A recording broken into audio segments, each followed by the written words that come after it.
Oi, professora Lucélia, obrigada pela presença.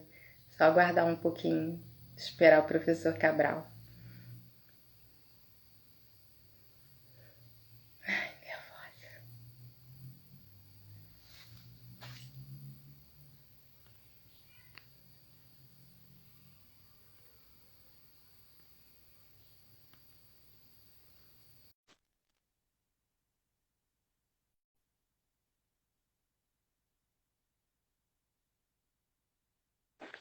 Ah.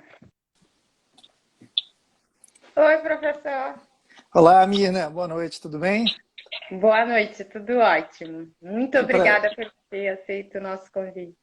Imagina, é um prazer para mim e é um prazer te rever também. Tem tempo que a gente não se encontra, né? E eu sou um entusiasta de todos esses movimentos de incremento da participação feminina na área profissional, em especial na área acadêmica, né? Então eu acompanho vocês do Elas no processo já há bastante tempo, então fico feliz em participar. Eu estou ouvindo um ruído aí, não sei se é o retorno da minha voz no teu. Mas você Pode está me ouvindo ser. bem? Não, eu tô ouvindo bem, mas se estiver atrapalhando, você me fala que eu tento botar o fone aqui. É Não, porque não, com tá. fone Atrapalha em nada. fica meio complicado.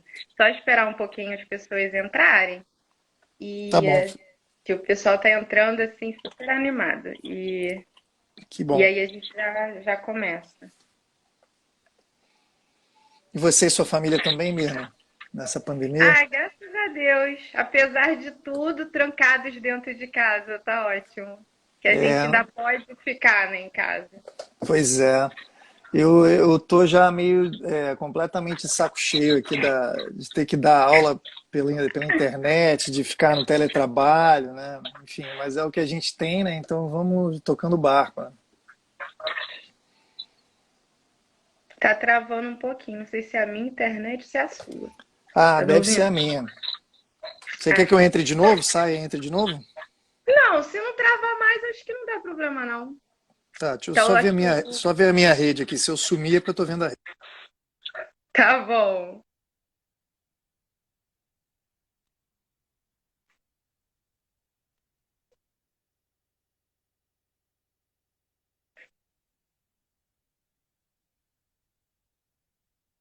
Voltei. A professora Lucélia Fena falou que não tá travando, não. Então vai ver que é só pra mim mesmo. Que bom. Então, vou fazer a apresentação. Eu acho que eu tô dando eco aí, né? Tá ouvindo bem, professor? Tô ouvindo, tô te ouvindo bem, Mirna. Gente, se alguém tiver ouvindo algum eco, me informa, por favor, porque para mim tava dando eco, mas enfim. Eu vou fazer as apresentações e aí a gente começa, tá bom, professor? Beleza. O professor convidado, com muito carinho, o professor Antônio do Passo Cabral, professor associado de Direito Civil da UERJ, livre docente pela Universidade de São Paulo, doutor em Direito Processual pela UERJ, em cooperação com a Universidade de Munique, na Alemanha, mestre em Direito Público pela UERJ, pós-doutorado na Universidade de Paris e N infinitas outras coisas, né? Eu dei uma resumidinha no currículo, procurador da República do Rio e ex-juiz federal. É um prazer ter o senhor aqui, professor. Muito obrigada novamente por ter aceito o convite. É, Obrigado a vocês, Mirna. É um prazer. tem acho que umas 2 semanas eu estava vendo o grupo de pesquisa da professora Suzana e o senhor estava participando e o senhor levantou alguns questionamentos, né? No caso, todos estavam lá para isso. E sobre esse projeto, os projetos de lei, né, 4.441 de 2020 e o 4.778. Eu confesso, e não sei se o senhor sabe, né, mas eu sempre falo isso, eu sou entusiasta assim, de um código de processo coletivo. Mas, como entusiasta, eu penso assim, algo que a gente pudesse participar, que houvesse um amplo debate, que a comunidade acadêmica participasse, né? Muito nos moldes do código que foi projetado pelo professor Cazu e a professora Ada. No entanto, o que se apresentou foram esses projetos de lei de mudança da CP e não propriamente um código. E aí eu queria saber do senhor, assim, das suas primeiras leituras, apesar de já ter tido, assim, já ter ouvido um pouco, o que o senhor achou dos dois projetos, né? Porque para quem ainda não teve oportunidade de ouvir o senhor falar sobre isso. Tá ótimo, amiga. Eu vou falando aí, se você quiser me interromper, você me interrompe, a gente vai dialogando, tá? Tá. A primeira questão que eu acho que a gente precisa refletir quando a gente pensa nos códigos, né, na proposta de nova lei de ação civil pública, é se existe algum bom momento para fazer essa reforma, né? A nossa lei geral de ações coletivas, que é a Lei da Ação Civil Pública, é do ano de 1985, então nós já vamos aí com mais de 3 décadas de utilização dessa lei e, mal ou bem, ainda havendo alguns pontos subregulados pela Lei de Ação Civil Pública, ela permite que o nosso sistema de tutela coletiva funcione a contento, né? Inclusive o Brasil hoje, no plano internacional, é exemplo de uma jurisdição de civil law, de direito escrito, que trata razoavelmente bem na sua legislação sobre processos coletivos. Muitos países com características do nosso, né, em desenvolvimento, às vezes com problemas econômicos, todos os países da América Latina podemos incluir nessa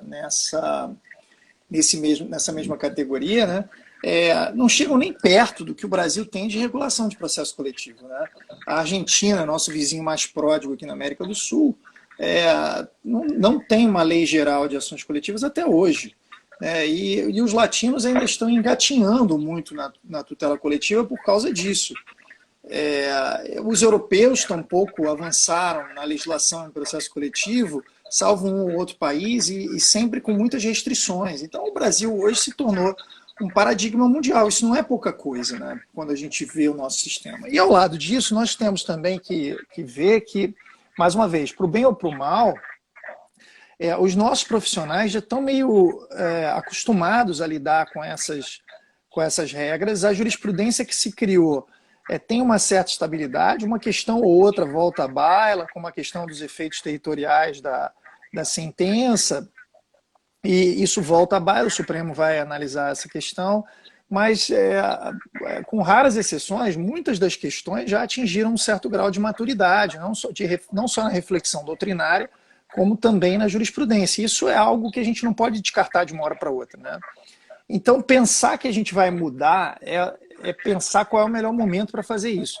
E será que esse é o momento para mudar? Um momento de uma pandemia em que todos os debates parlamentares estão prejudicados, em que as comissões do Congresso Nacional não estão funcionando a pleno vapor, em que há dificuldades de realização de audiências públicas. Esse é o momento que a gente vai mudar? O momento em que Diga, eu fale. particularmente, e aí voltando a esse debate lá do grupo de pesquisa que eu estava vendo, concordo muito com o professor Camilo Zufelato. Eu não sei se esse é o momento de mexer, porque a mudança indica uma propensão ao retrocesso, né? Então, eu acredito realmente que não seja o momento político, social, estrutural que a gente está vivendo enquanto sociedade, e principalmente por não ter opção de debate, né? Um debate que, de verdade, a comunidade não vai participar. E aí vou puxar um ganchinho para uma outra pergunta, aproveitando também um outro ponto que o professor Camilo também já havia levantado e eu achei assim muito importante, que de todos os motivos para a apresentação dos projetos de lei, nenhum deles toca na questão do acesso à justiça. Todo mundo quer ser econômico, quer ser célere, mas, de fato, o acesso à justiça, que deveria ser, talvez, creio eu, o norte de motivar uma mudança, ampliar o acesso à justiça, isso não foi contemplado. O senhor concorda? Eu acho que você tem razão. O Camilo falou isso por dizer que a exposição de motivos do projeto do CNJ revela um pouco a bandeira por trás de muitas das coisas que estão lá, né? Que é talvez fazer voz para interesses econômicos de grandes conglomerados que querem reduzir as possibilidades de aplicação da tutela coletiva no Brasil.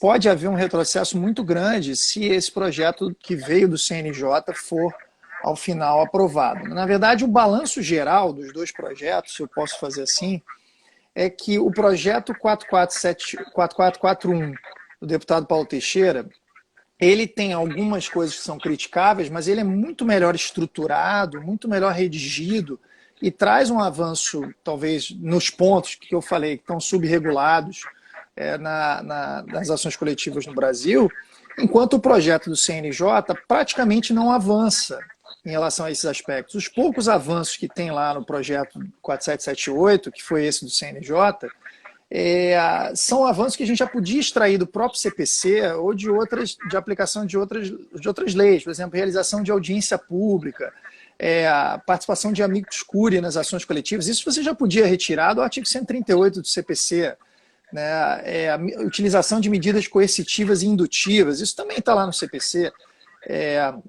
Então vejam que talvez o que há de bom no projeto do CNJ não é novidade. E o que há de novidade me parece que é muito ruim. Eu vou tentar destacar aqui no nosso bate-papo algumas dessas novidades, né? Agora, numa questão estética, talvez o projeto CNJ, me parece que, não sei se eles fizeram isso a toque de caixa, porque ia mudar a gestão do judiciário, se precisava apresentar algum resultado, se essas comissões que se formam têm prazo certo, enfim. Mas eu tive uma certa impressão de que o projeto CNJ foi feito meio que às pressas.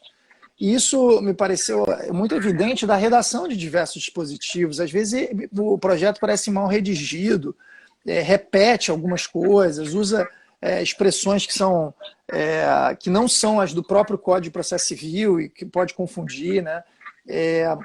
Enfim, então eu achei ele um pouco confuso, às vezes, até esteticamente. E vejam, às vezes, por ironia do destino, às vezes o projeto CNJ, talvez até por essa pressa, sei lá, eu estou aqui pensando alto, né? Pensando o que pode ter levado a uma redação assim. Mas ela pode ter derivado de uma falta de debate nas próprias comissões, né? O professor Ricardo Leonel, da USP, que estava nessa comissão do CNJ, já publicou um artigo num desses blogs jurídicos dizendo que o projeto não foi debatido amplamente dentro da própria comissão e que ele fez diversas propostas lá que não foram levadas à votação, etc. Não houve, por parte da comissão, uma preocupação em realizar audiências públicas. Numa lei tão importante assim, talvez fosse bacana, né, que fossem realizadas audiências públicas, ou ainda que fossem virtuais, né, mas para ouvir a comunidade jurídica a esse respeito, os profissionais do direito, né, a academia e tal. E, curiosamente, embora não tenha realizado nenhuma audiência pública, o projeto do CNJ recomenda a realização de pelo menos uma audiência pública, né, para a propositura da ação. E vejam, e se é um projeto de lei, a lei não vai recomendar nada, né? Não é um papel da lei recomendar nada. Ou ela vai determinar, né, ou ela vai facultar, não tem recomendação legal, né? Então, enfim, como eu disse, parece uma redação que não foi muito maturada, não foi muito pensada e repensada, digerida, né, para que se chegasse àquilo. E aí a gente pode fazer alguma coisa que os dois projetos meio que preservam, né? A classificação dos direitos coletivos, a tipologia dos direitos coletivos, aquela tipologia tripartite, em direitos difusos, coletivos e individuais homogêneos, está lá. Embora a gente já tenha hoje evoluído nesse ponto, e a tese do Edilson Vitorelli mostrou que essa tipologia não funciona bem e que a gente deveria pensar numa classificação dos litígios, né, e que fosse útil para a gente identificar a aplicação de diversos institutos. E aí vem lá algumas definições, por exemplo, no projeto do CNJ, a definição de direito individual homogêneo me parece também um pouco mal elaborada, porque ela entra numa tautologia, que ela vai dizer que, ao fim e ao cabo, o direito individual homogêneo é aquele que é homogêneo, é aquele que tem homogeneidade. E aí você fica meio perplexo de saber para onde você vai avançar, né? Eu acho que, e aí eu vou pegar esse ponto para tentar atacar um problema que você salientou, né, que é o problema do acesso à justiça. Eu acho que no projeto do CNJ tem um problema no campo da participação dos sujeitos do processo no processo coletivo. Primeiro que o projeto, o 4778, prevê que os legitimados coletivos, os colegitimados, né, poderão atuar como autores no processo. Quer dizer, a ação é ajuizada por um desses colegitimados e os demais vão poder entrar no processo e participar como autores, que é o que está dito lá. E podem, inclusive, aditar o pedido. Imagine isso na prática, né? Imagine isso na prática, uma ação ajuizada pela Defensoria Pública, pelo Ministério Público, e vem os demais colegitimados aditando o pedido, né, modificando aquilo que foi pensado, né? E aí está dito também no projeto que, se eles quiserem, ao invés de entrarem como autores e aditar o pedido, eles podem entrar como assistentes litisconsorciais. E aí não poderão aditar. Mas quem é que vai querer entrar como assistente litisconsorcial se ele pode entrar como autor e mexer em toda a estrutura da postulação inicial, né?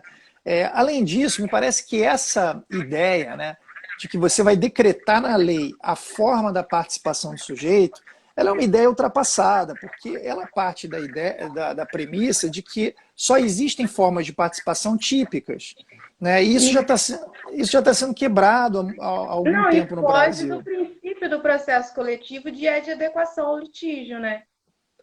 Você Exatamente. adequar o litígio para a melhor solução, da melhor maneira possível. Era até uma das perguntas que eu ia fazer, era justamente essa, né? Sobre os outros legitimados poderem editar pedido e se isso não ia gerar uma confusão muito grande, mas aí o senhor já se antecipou e aí eu acho que um ponto importante também seria as agências reguladoras como litisconsorte. Eu vou falar disso. Eu acho que isso é um ponto importante também, Elmira, porque é o seguinte, essa ideia da gente decretar como as pessoas vão participar, como você disse, quebra essa adequação, a adaptabilidade ao caso, né? E o legislador não pode esgotar na norma legislada todas as possibilidades que a riqueza dos fatos da vida vão trazer. E essa possibilidade tem que se refletir em modalidades de participação que sejam igualmente férteis em permitir aos sujeitos que venham ao processo coletivo, deem a sua contribuição, participem de alguma maneira, sem que eles fiquem presos, né, nesse imobilismo que o projeto de lei quer estabelecer. Sem contar que isso desconsidera a multipolaridade, que é um dado recorrente nesses tipos de litígio, e que nos mostra há algum tempo que a gente não deve trabalhar com polos, né? A gente não deve trabalhar com polos em processo coletivo, a gente deve trabalhar com centros de interesse. Justamente porque, muitas vezes, quando a gente tem no mesmo polo sujeitos que têm interesses contrapostos entre eles mesmos, né? Então, muitas vezes no polo réu, no polo dos autores, na própria comunidade substituída, existe uma intensidade grande de conflituosidade interna do grupo, né? Ele não é um grupo homogêneo, então pensar que ele vai se manifestar sempre de uma forma, sempre de uma determinada maneira, uma maneira que foi decretada por juristas, que somos como todos nós, né, burocratas, e que vamos definir como esses grupos vão se manifestar, me parece um pouco autoritário e pouco consentâneo com essas premissas que são mais contemporâneas. Sobre as agências reguladoras, o projeto do CNJ prevê que elas vão ser citadas como litisconsorte no processo, se a discussão ali tocar a área de sua regulação.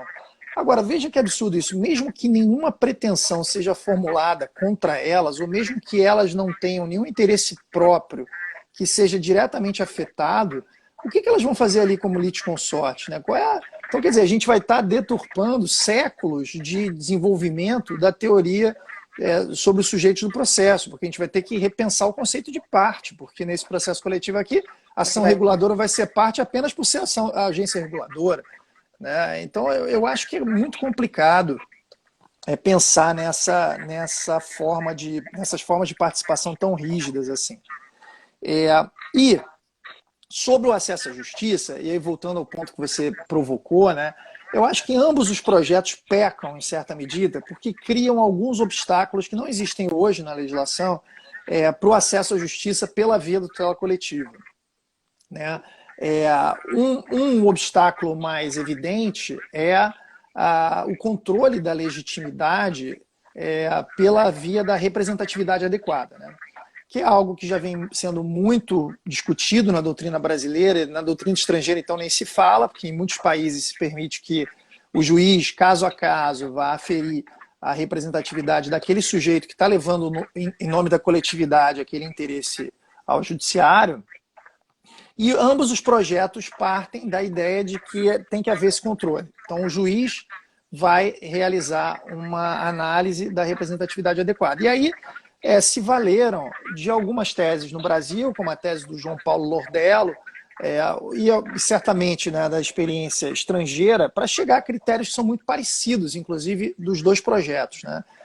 Critérios como o número de associados, se tratar de uma associação, o histórico de defesa daqueles direitos, né, judicial ou extrajudicialmente, para mostrar que é um sujeito que tem uma história institucional, de luta coletiva por aqueles direitos. É mais um critério que está no projeto do CNJ e não está no projeto do deputado Paulo Teixeira, me chamou a atenção. Eu até separei aqui para falar, que é o critério... A capacidade econômica? Não, o critério da presença de um quadro de especialistas que deve existir na associação. O projeto do CNJ prevê que a associação tem que ter um quadro de especialistas, né, para ela apresentar quando da propositura da ação, para ela mostrar que tem representatividade adequada. Isso vai criar, no meu modo de ver, caso esse projeto seja aprovado, um certo elitismo, né, na propositura das ações coletivas, porque as ações coletivas propostas por associações vão ser propostas por associações que tenham uma situação financeira muito pródiga, que possam ter nos seus quadros de pessoas com uma expertise enorme a respeito daquela questão. Talvez o que tenha se pensado aqui, mais uma vez, tecnicamente, tenha sido que essa fosse uma manifestação quase não como na condição de amicus curiae, né? Quer dizer, se eu tenho especialistas no meu staff, esses caras poderiam estar ali me assessorando para eu propor uma ação melhor. Né? Mas, enfim, eu acho que não é muito bem a ideia, nem uma peritagem, nem amicus curiae do que se trata. Né? E acho que isso vai inviabilizar, de alguma forma, a propositura de ações coletivas por associações que não tenham esse tipo de quadros, né, sortidos assim, com especialistas. Na verdade, faz parecer que a motivação do projeto de lei seria bem parecida com o que fez com que o Código de Processo Coletivo fosse arquivado. Na verdade, é não entregar aquilo que ele se propõe. Não sei se eu estou entendendo errado. Não saberia dizer, Miana, porque é difícil a gente ver a motivação por trás disso, né? Mas que é um obstáculo, claramente né? Então, ao tentar propor um novo processo coletivo, uma nova forma, obsta que as pessoas alcancem aquilo. Então, assim, eu não sei, é uma opinião, né, pessoal, obviamente. Parece que a ideia é não entregar aquilo que o projeto se propõe quando você começa a criar muitos obstáculos para alcançar. Quando, na verdade, o processo coletivo busca, e eu acredito que o aprimoramento passaria por aí, tentar solucionar os obstáculos e não criá-los, né? Concordo com você. E uma coisa que foi falada naquele debate lá no grupo de pesquisa da professora Suzana Costa foi que, eu acho que foi uma unanimidade em todos que estavam lá debatendo, foi que esses obstáculos, né, que foram criados pela propositura das ações coletivas, que pretendem ser criados, né, por esses projetos, alguns deles partem de uma premissa do abuso, né? Partem da premissa de desconfiança em relação ao legitimado coletivo, né? Como se todas as associações fossem ao judiciário com ações coletivas abusivas, né? Com pretensões estapafúrdias, né? E é claro que, como qualquer instrumento jurídico, as ações coletivas podem ser mal utilizadas, podem ser utilizadas de forma abusiva, não apenas pelas associações, mas por todos os legitimados, né? E acho que as formas de controle que a gente tem no Brasil hoje precisam ser sim aprimoradas, mas não partindo de uma desconfiança a priorística em relação aos legitimados extraordinários, né? O projeto do CNJ ainda cria um outro obstáculo, esse eu acho mais absurdo, porque o controle de legitimidade adequada, ok, vá lá, é algo que a gente consegue compreender, né? De alguma maneira, o Ministério Público tem a sua legitimidade controlada quando não se trata de direitos individuais homogêneos com repercussão social. A Defensoria tem a sua legitimidade controlada quando a maioria dos afetados daquela comunidade não é hipossuficiente econômica. Então, de alguma maneira, a gente tem evoluído nos últimos anos para um controle casuístico da legitimidade extraordinária no direito brasileiro. Isso não é novidade para nós, né?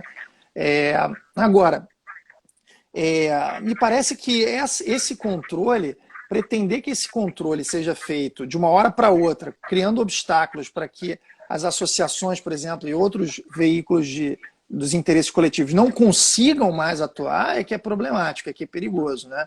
E o projeto CNJ cria um outro ainda, esse eu acho ainda mais complicado, que é o filtro de você ter que apresentar consulta ao Cadastro Nacional de Ações Coletivas para mostrar que não existe uma outra ação coletiva sobre aquele tema pendente, né?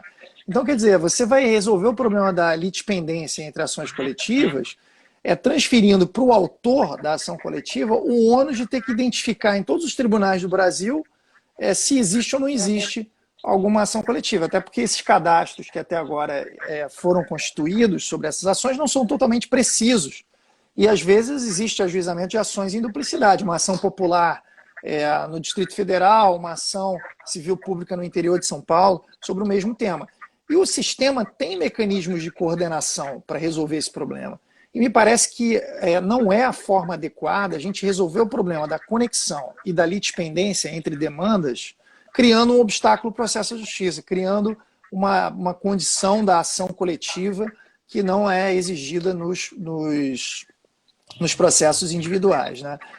E vejam que não é um problema só da colegitimação, não é um problema só dos casos de colegitimação, porque a gente tem hipóteses de colegitimação em direitos individuais e você não exige que o indivíduo, para ajuizar uma ação, tenha que consultar um cadastro para ver se tem já uma ação ajuizada. Pense no sócio que quer impugnar uma disposição de uma assembleia, de uma SA. Né? O acionista quer impugnar uma disposição de assembleia no SA. Todos os acionistas podem impugnar. Se um vai ajuizar, você exige dos outros colegitimados que mostrem que eles consultaram um cadastro para não ajuizar? Então, veja, esse é um problema no nosso sistema que não é exclusivo das ações coletivas, né? Mas aqui, a pretexto de resolver essa suposta falta de coordenação do sistema, criou-se esse obstáculo ao acesso à justiça, com o qual não concordo, e por isso acho que o projeto 4778 do CNJ merece também essa crítica. Eu acho que a gente deveria ter partido de uma premissa que foi a que você colocou, Mirna, que é o seguinte: se vamos reformar, vamos aprimorar o controle, mas vamos pensar em ampliar, vamos pensar em permitir que outros sujeitos participem, né? Vamos pensar em regulamentar melhor a situação do Ministério Público, da Defensoria Pública, ok, mas vamos pensar em não restringir. E o que eu acho que o que está acontecendo nos dois projetos, até em certa medida, é uma certa restrição na porta de entrada para a tutela coletiva, o que eu acho que vai ser um retrocesso no Brasil. Será medo das consequências da pandemia econômicas para algumas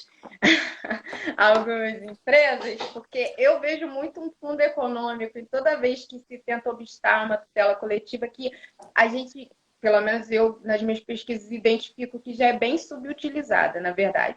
Né? Teriam casos que eu acho que poderia ser ampliado e que se exige, ou que na prática a maior parte dos autores entram individualmente, cada um vai resolvendo seu problema à sua maneira, em alguns lugares favoravelmente, em outros não, e por aí vai até que algum dia alguém suscite um IRDR e resolva uma determinada questão, principalmente se tratando de consumo.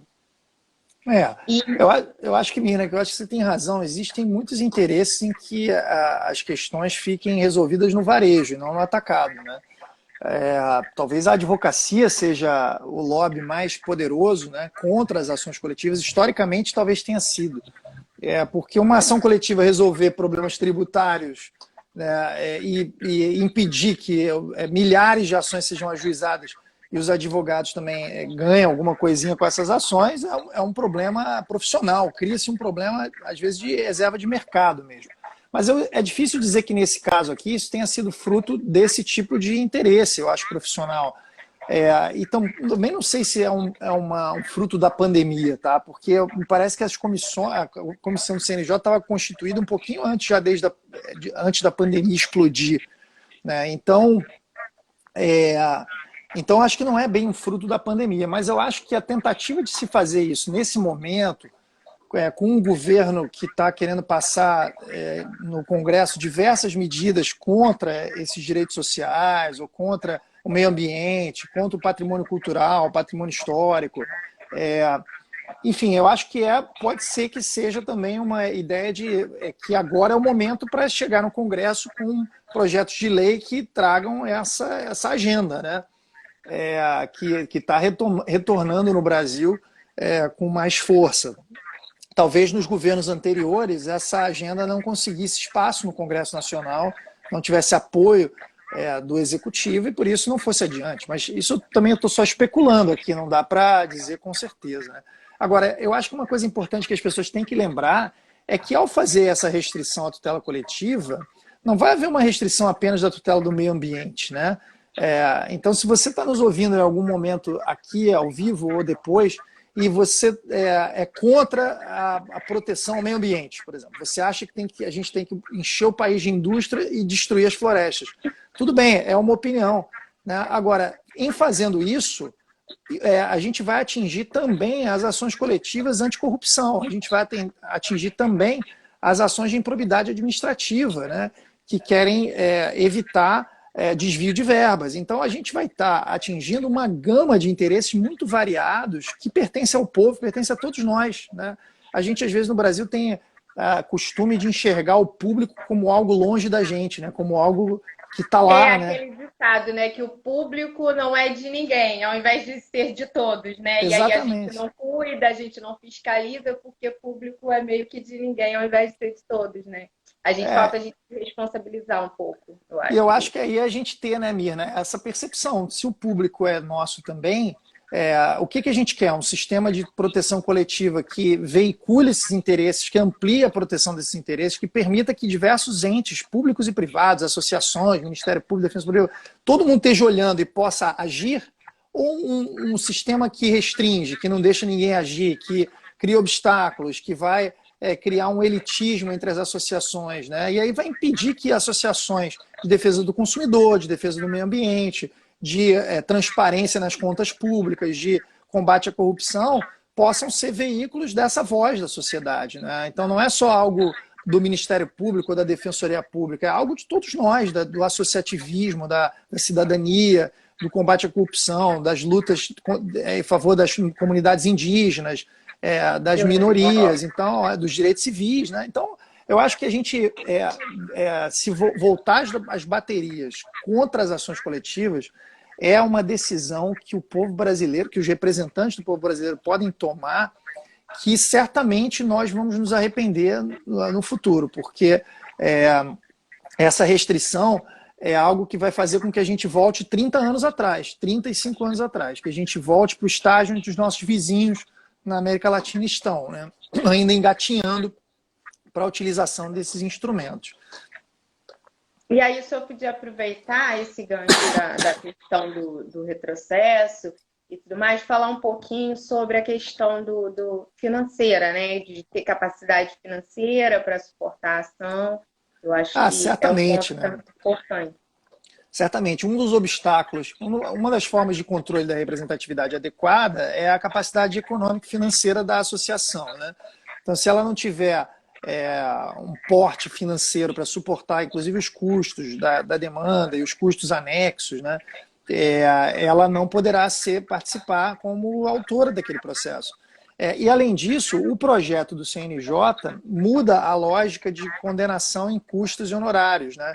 A gente tem um sistema de tutela coletiva no Brasil que é gratuito, salvo má fé, né? Então, o legitimado extraordinário, seja ele público ou privado, ele não vai ser pressionado pelos custos do processo no caso de derrota, né? E isso sempre foi um fator que a gente indicava aqui do Brasil, do sistema brasileiro, como um sistema que incentiva o uso da tutela coletiva, né? Agora, por outro lado, se você vem por essa lógica do PL e do CNJ, o PL não apenas constitui a capacidade econômica do legitimado extraordinário como um requisito que pode obstar que ele conduza aquele processo, como também prevê a possibilidade de condenação em custas, né, impondo ao legitimado o ônus financeiro em caso de improcedência. Isso certamente será um fator de grande desestímulo para o ajuizamento de ações coletivas, porque uma associação que antes poderia se ver incentivada a entrar com uma ação coletiva na justiça para defender um interesse que não é só dela, é de toda uma comunidade, todos nós, às vezes, e ela pensaria 10 mil vezes se deve ou não fazê-lo, se ela pudesse ser individualmente condenada em suportar os custos da litigância, né? Quer dizer, o benefício vai para todo mundo e o malefício eu que vou sofrer sozinho, então não, deixa isso para lá, não vou ajuizar essa ação. Então, eu acho que é uma péssima tentativa, eu acho essa, de reduzir, desincentivar o litígio coletivo pela imposição de custos. Um outro ponto, Mirna, que também acho que se conecta com um pouco disso que a gente está falando, né, que eu acho que perpassa, eu acho que, pelo que eu lembro, está nos dois projetos, é a suspensão de segurança, né? A suspensão de segurança, suspensão de liminar, que sempre foi um instrumento autoritário, que vem inspirado em legislações da época da ditadura, e permanece lá porque é conveniente para o poder público, né? São leis que acabam não sendo revogadas porque são convenientes para o poder público. Agora vem previstas em leis que estão aqui aprovadas na democracia, né? Quer dizer, uma lei, como você falou, que deveria ampliar o acesso à justiça, prevê esse instrumento sorrateiro pelo qual o presidente do tribunal, numa decisão monocrática, com alto grau de discricionariedade, às vezes por razões políticas, suspende uma liminar concedida uma ação coletiva, né? Um instituto que eu acho que a gente já estava em hora de banir do ordenamento brasileiro, que me parece muito ruim em termos dogmáticos, ele é muito difícil de ser analisado, muito difícil de operar e que permite uma larga margem de discrição para o julgador, né? Um decisor no tribunal, que tem uma figura que tem uma atividade quase que totalmente administrativa, nesse caso entra como o salvador da pátria, né, que é acessado pelo interessado para suspender os efeitos da liminar. Então eu acho que é algo que merece crítica nesses projetos de lei, é a previsão da suspensão de segurança. Também um mecanismo que me parece ir contra o acesso à justiça. Professor, André Nogueira está perguntando. Boa noite. Professor, o senhor acredita que perdemos uma chance com o veto da conversão da ação indicial em coletiva do artigo 333 do CPC? E só um minutinho antes de você responder, agradecer Mazola, que já passou por aqui, professor Gustavo Osna, Daniel Starros, Fernanda Zambrota, todo mundo mandando tchauzinho, mas eu não queria interromper, só agradecer a participação. Que bom, o meu travou aqui, eu não estou vendo essa turma aí, mas vou deixar um salve para todo mundo que passou aí. E a pergunta do André é excelente, eu acho que a gente perdeu várias oportunidades, né? Eu acho que nesse ponto a gente deveria ter tido mais debate, mais reflexão, para que esses projetos fossem apresentados dentro de um cenário um pouco mais de calmaria, né? Social, econômico, enfim. E me parece que a gente ainda não testou suficientemente o Código de Processo Civil de 2015 para saber o quanto que ele vai impactar ou vem impactando a tutela coletiva, para saber até se essas mudanças são necessárias, né? Porque, como eu falei, muitas coisas que estão nos projetos estão no CPC, não são nenhuma novidade, senão porque já estavam previstas no CPC. Mas a pergunta do André sobre a conversão da ação individual em coletiva, ela voltou no projeto do Paulo Teixeira, ela está lá, né, a possibilidade de conversão da ação individual em coletiva. Essa é uma técnica prevista em alguns ordenamentos, sobretudo no Common Law, que nada mais é do que uma espécie de uma expropriação do direito de ação. Né? A ação ajuizada pelo indivíduo começa individual, em um certo momento se percebe que aquilo pode ter uma repercussão coletiva, e um dos legitimados vem e absorve aquela provocação, inclusive com possibilidade de aditar o pedido, transformando a ação individual em coletiva. E aquele indivíduo que antes postulava sozinho e comandava a sua litigância, agora vai ficar como um agregado daquela litigância coletiva, se ele quiser. Então, é algo, inclusive, que eu acho um pouco estranho, sinceramente, Mira. Não é um instituto que eu goste. Eu já não gostava, não tinha muito apreço por essa ideia. No artigo 333 do Código de Processo Civil, que foi vetado, né? E continuo não sendo muito fã dessa ideia. Eu acho que uma conversão dessa de ação individual em coletiva, ela pode dificultar a tutela coletiva, tá? Porque isso falando assim pela minha experiência como procurador. Não é fácil ajuizar uma ação coletiva, é difícil, tá? Porque você tem que instruí-la bem, você tem que investigar, você tem que estar bem calçado. A ação coletiva é uma ação que gera muita força em contrário. Então, uma deflagração da ação coletiva de qualquer jeito é muito ruim. Então, normalmente, a gente tem um cuidado grande de ajuizar uma ação já embasado com provas que a gente tenta obter até de maneira pré-constituída. Agora, você imagina se eu sou um membro do Ministério Público e eu vejo que tem uma ação individual proposta pela Mirna contra o Antônio, debatendo algo que pode ser uma situação coletiva, né, que afeta muitas pessoas ou que é comum a outros litígios, etc. O que eu, como membro do MP, vou fazer? Eu vou instaurar um inquérito civil, investigar e ajuizar uma ação em que eu possa, desde o início, descrever o ilícito, imputar a alguém aquele ilícito, a responsabilidade pela reparação, mostrar onde estão as provas, etc. Ou eu vou pegar a petição inicial que foi feita por outra pessoa e tentar meio que fazer um bem bolado, né, um sambarelove, mexer e aí expropriar a ação individual. Normalmente eu vou preferir redigir a minha, do início ao fim, porque eu comando a narrativa, eu indico quais as provas que eu quero produzir. Pegar um processo andando para expropriar não faz muito sentido se aquele que vai fazê-lo tem ele própria a iniciativa de ajuizar desde o início a ação coletiva. Então eu acho um pouco estranho, entendeu, essa expropriação. Salvo se você quer burlar alguma regra. Né? Se você quiser burlar uma regra, por exemplo, de juiz natural, você ajuiza, você expropria a ação individual porque lá aquele indivíduo obteve uma liminar. Aí eu vou lá na ação dele, bater lá na ação dele e expropriar aquela que eu já ganhei, que ele já ganhou a liminar, do que começar uma nova, que vai ser distribuída a livre distribuição, e eu não sei se eu vou ganhar a liminar. Então veja que eu acho que é um instituto que pode incentivar essas condutas um pouco até de malandragem, contrárias à boa-fé processual. Então não me parece uma boa ideia essa da ação, da conversão da ação individual em coletiva, André. Não obstante, ela esteja presente aí nos projetos de lei. Eu acho que está no projeto 4441.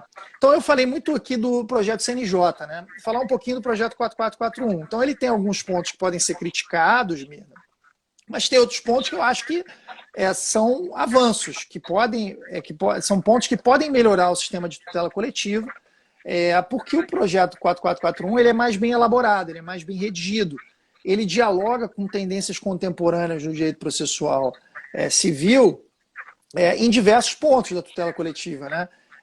Por exemplo, ele é um projeto mais afeto à aplicação para os chamados processos estruturais, ou litígios estruturais. Ele trata temas como da competência adequada, permitindo uma flexibilização da competência quando um determinado juízo se mostrar mais eficiente para a condução do processo coletivo. O do CNJ continua com aquela regra, por exemplo, permitindo ajuizamento da ação na capital, entendeu? Ou até no Distrito Federal. Então tem um dano coletivo no interior do Amazonas. Por que você vai permitir que você ajuize a ação no Distrito Federal? Então, assim, é um negócio um pouco difícil de entender como se reproduz uma regra lá do sistema de tutela coletiva, 30 anos depois, uma regra que tem se demonstrado equívoca, uma regra que tem se demonstrado na prática muito ruim. Então, o projeto do deputado Paulo Teixeira, o 4441, ele traz esse avanço no plano da competência. Além disso, o projeto 4441 ele dialoga também com temas como a cooperação judiciária, que é um tema contemporâneo, introduzido pelo CPC. Ele traz produção antecipada de prova coletiva, né, que é um tema que também tem a ver com o artigo 381 do CPC. Ele busca conciliar o sistema da tutela coletiva por meio de ações coletivas com o sistema de solução de casos repetitivos. Né? Ele tem um capítulo disciplinando integralmente o inquérito civil, enquanto que o projeto do CNJ praticamente silencia em relação ao inquérito civil. Né? Ambos os projetos tentam fazer isso de alguma maneira, mas o projeto 4441 tenta disciplinar um pouco melhor a coordenação entre ações individuais e ações coletivas, que ainda é um problema, né, no nosso sistema, né? Como coordenar os efeitos das ações coletivas com as ações individuais. E vejam, o projeto 4441, ele traz um capítulo importantíssimo sobre autocomposição coletiva. O projeto do CNJ tem um dispositivo, praticamente um ou dois, sei lá, falando sobre o TAC, que é basicamente uma reprodução do que a gente tinha da lei de 1985, e não disciplina outras formas de negociação coletiva que são problemáticas hoje em dia. Por exemplo, o problema das negociações por adesão. Em processos coletivos, muitas vezes, né, firmam-se acordos que são difíceis de controlar, porque o legitimado extraordinário está fazendo aquele acordo e os indivíduos têm que aderir ou não, que é o que a gente viu no caso dos expurgos inflacionários, dos planos econômicos. Foi um acordo feito sem muita transparência, nos gabinetes do Supremo Tribunal Federal, e depois permitindo a adesão dos consumidores. Disse, eu não sei exatamente, mas o colega Vitorelli, que publicou um artigo descrevendo esse procedimento, analisou bem o caso, disse que a Febraban, por exemplo, foi uma participante muito ativa da celebração desse acordo. E quem é que estava falando como legitimado extraordinário do outro lado, vendo os interesses dos consumidores, né? Dos contribuintes, né? Nesses casos de negociação por adesão, são casos em que no direito estrangeiro se fala dos chamados acordos de opt-in, né? Que o indivíduo tem que manifestar uma vontade para se vincular. Nesse caso, isso não é tratado no projeto CNJ e é tratado no projeto do deputado Paulo Teixeira. Então, quer dizer, hoje em dia, isso que é um buraco negro regulatório está lá no projeto 4441. E um outro ponto que eu acho relevante, Mirna, é liquidação e execução na tutela coletiva. Quem lida com tutela coletiva na prática sabe que liquidação e execução são um problema. Né? Especialmente nos casos do que a gente acostumou a identificar como direitos individuais homogêneos, é um problema a liquidação e execução, porque a lei dá um relaxamento para o legitimado extraordinário, permitindo que se formule um pedido genérico. Né? E no caso de Vitória, você deslocou o problema de lugar, porque a liquidação e a execução ficam individuais. Né? Então, muitas vezes a gente vê que os legitimados extraordinários não conseguem executar bem as condenações coletivas, seja porque não conseguem estimar os danos, não conseguem encontrar os legitimados. Então, aquele problema, às vezes, que é de desinformação, de hipossuficiência, e de hipossuficiência em vários níveis, né? Econômica, cultural, etc., que se pretende resolver pela tutela coletiva, você só resolve no caso na fase de conhecimento, formulando um pedido genérico. E aí você consegue uma condenação genérica que, ao fim e ao cabo, não vai ser liquidada e executada, porque você tem uma dificuldade grande de estimar os danos, de encontrar os indivíduos. Então você deslocou o problema de lugar. E aí a gente tem algumas saídas, né, no direito estrangeiro e no Brasil. A gente tem algumas saídas para isso. O projeto do CNJ tem um artigo falando dos fundos, que é como havia na Lei da Ação Civil Pública, o fundo que hoje é o principal, né, gerindo essa questão, que é o Fundo de Defesa dos Direitos Difusos, o FDD. O Fundo de Defesa dos Direitos Difusos, ele é gerido pelo Executivo e ele tem uma comissão plural lá formada por várias entidades, etc., que tentam depois pegar aquele bolo de dinheiro e distribuí-lo para projetos que tenham uma repercussão social, projetos que revertam de alguma maneira para aquela área de tutela coletiva que foi violada. Então, se há uma condenação ambiental, a ideia é que ela retorne para uma reparação também ambiental. Se é de patrimônio histórico, que volte para a preservação de monumentos de valor histórico e cultural, enfim. Então, a ideia é essa, né? Agora, o projeto 4441, ele vai mais além de regular muito melhor os fundos, ele prevê formas contemporâneas para facilitarem a execução e a liquidação, como, por exemplo, as infraestruturas de solução, infraestruturas específicas de solução de litígios coletivos, né, que podem assumir formato muito variado. Elas podem ser um website, pode ser uma conta bancária, pode ser um fundo, pode ser um patrimônio afetado, pode ser uma associação, pode ser uma fundação. Então, elas podem ter uma estrutura de uma pessoa jurídica ou apenas de uma infraestrutura que seja utilizada como um mecanismo para permitir liquidação e execução de forma mais efetiva.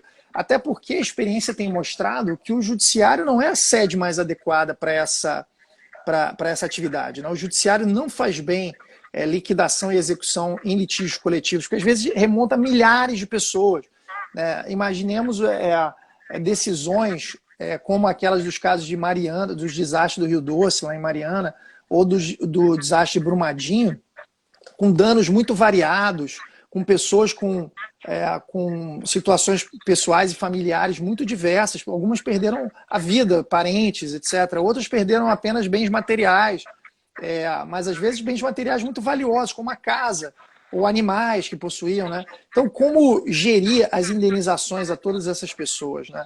Então, os paradigmas que a gente tem no direito estrangeiro já estão começando a ser aplicados no Brasil nesses casos de processos coletivos onde a liquidação e a execução dos danos seja mais complexa, né? Tentando com essas infraestruturas diminuir a complexidade, deslocar do centro judiciário para um outro centro essa atividade e com isso chegar a um resultado ótimo, né? Um resultado mais eficiente.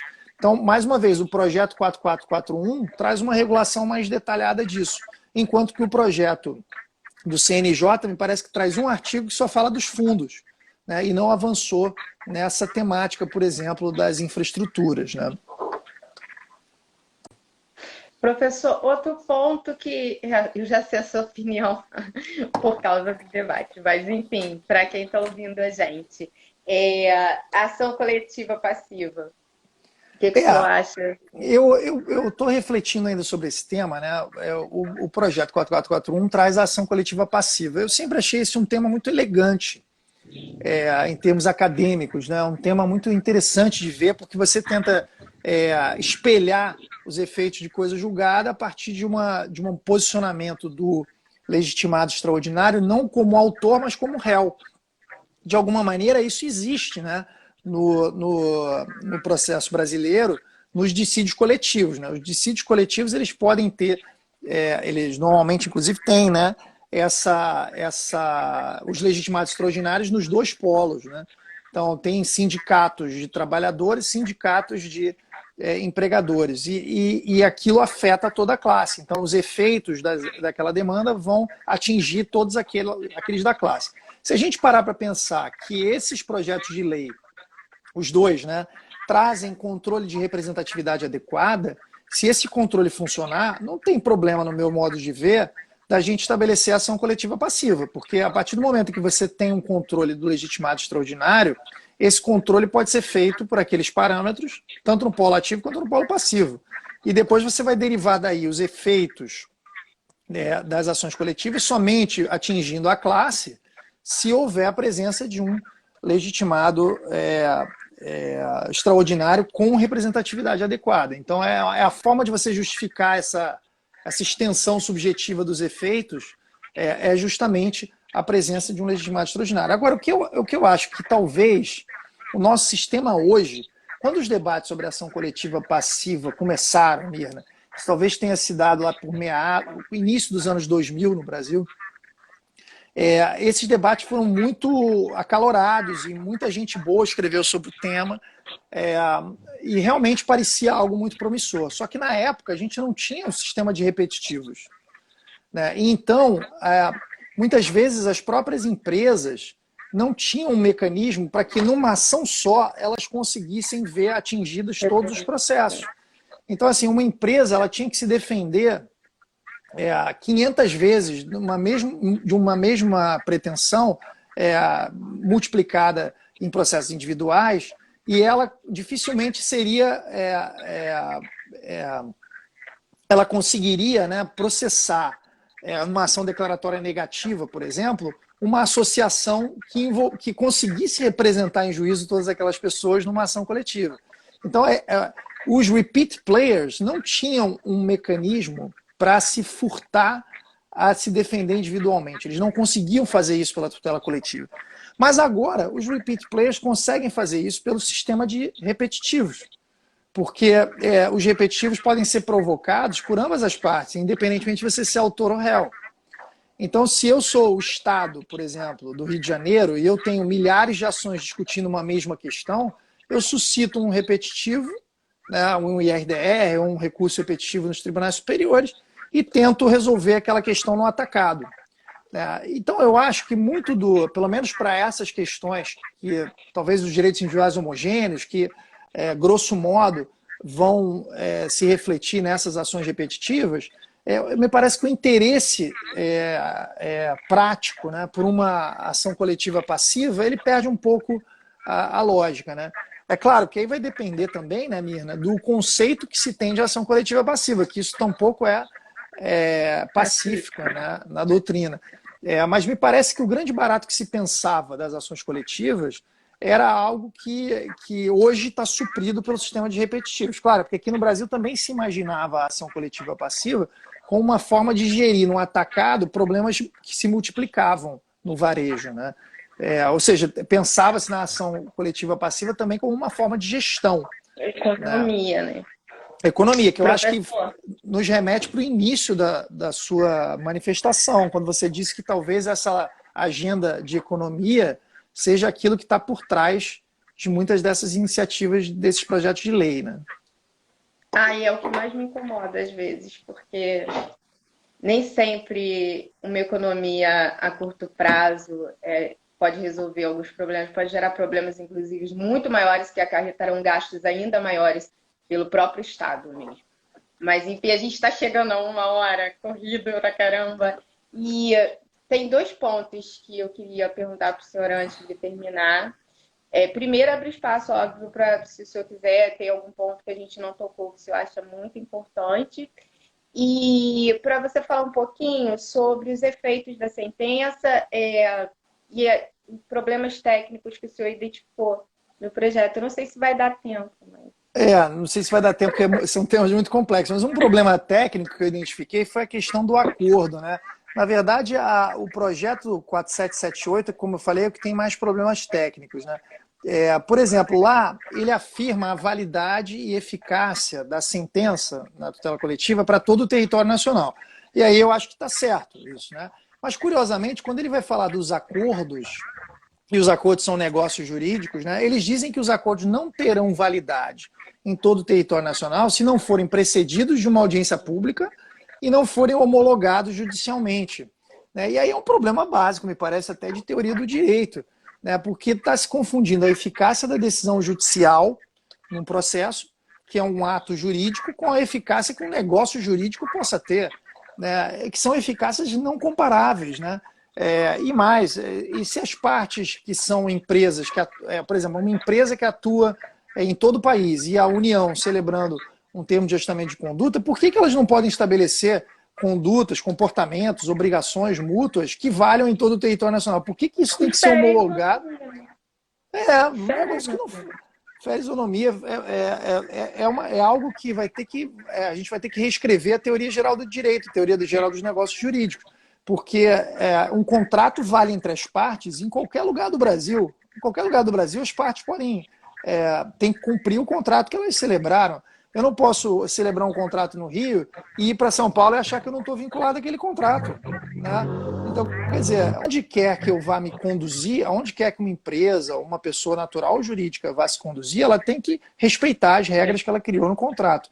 Então, me parece algo atécnico, entendeu? Como eu falei. Então, essa tentar copiar a eficácia das decisões para a eficácia dos negócios jurídicos me parece um caminho muito ruim em termos técnicos, e é isso que o PL do CNJ tentou fazer.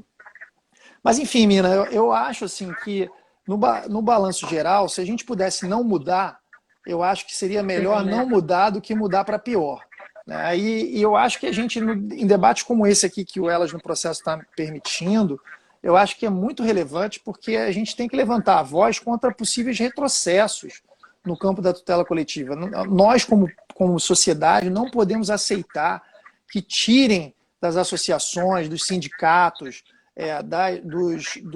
dos movimentos sociais, do Ministério Público, da Defensoria Pública, dos PROCONs, da administração pública, a possibilidade de postular coletivamente direitos de uma coletividade de pessoas. Haverá, principalmente o projeto do CNJ, né, mas se obstáculos forem criados à propositura das ações coletivas, ao custo para as ações coletivas, à eficácia das ações coletivas, nós vamos sair desse processo menores do que entramos. Nós, como país, vamos perder em termos jurídicos do que entramos. Né? E eu acho que... E desrespeitando tratados internacionais, né? Porque a gente não pode retroceder em direitos sociais. Eu acho que a gente esquece, não sei, assim, é mais uma impressão pessoal minha, para aproveitar para dialogar com o senhor.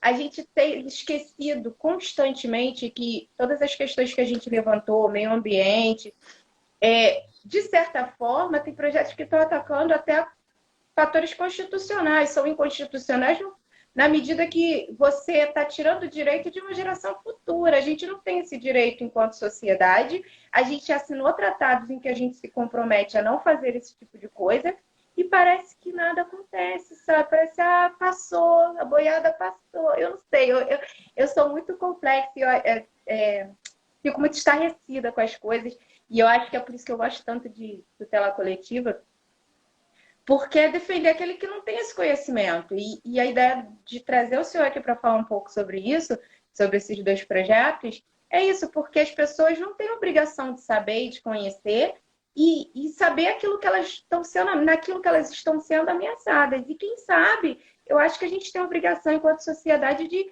tentar espraiar esse debate, mostrar para as pessoas aquilo que elas estão correndo risco de ser atingidas, naquilo que elas estão correndo risco de ser atingidas, sabe? E eu acho que todo mundo que está vendo esse debate, outros sobre o processo coletivo, manda um e-mail para o deputado em que você votou, para os deputados da sua localidade, do seu estado, da sua cidade, né? Dizendo, olhe bem isso aqui, eu não admito retrocesso, o PL 4778 do CNJ tem esses defeitos, o PL 4441 tem esses defeitos. Então, se manifeste, eu acho que essa cobrança, esse exercício de cidadania é algo que a gente tem que fazer nesse ponto, é essencial para a gente conseguir fazer frente a esse potencial retrocesso que a gente pode ter na tutela coletiva, né? E de marcar posição, dizendo que não vamos admitir que isso seja feito dessa maneira. É isso. Quer fechar mais alguma coisa, professor? Eu te cortei, não, você estava num raciocínio tão lindo, eu te cortei, perdão. Imagina, Mina, você é uma fofa, uma querida, eu queria agradecer a você pelo convite, né, pela gentileza do debate, dizer que é uma satisfação e contem comigo em outras iniciativas aqui no Elas no Processo, né, e continuem com esse trabalho bacana de vocês aí. Muito obrigada, professor, novamente, em nome do Elas. E eu acredito que é isso, a gente tem que debater, tem que fazer as pessoas se conhecerem, entenderem um pouquinho, saber aquilo que está afetando, a gente que, eu menos, obviamente, a gente que tem conhecimento das coisas, desses tipos de coisas que estão acontecendo, a gente tem que falar, porque se a gente não falar, né, como é que pode votar um projeto de lei que afeta a sociedade sem debate, sem conversa, sem ouvir os especialistas, sem ouvir o próprio povo? Né? Então, acho que é isso. Acho que a gente faz a nossa parte, pelo menos. É verdade. Tá bom? Muito obrigada, professor. De todo o coração. Obrigado a vocês. Um beijo. Até mais, Mina. Tchau.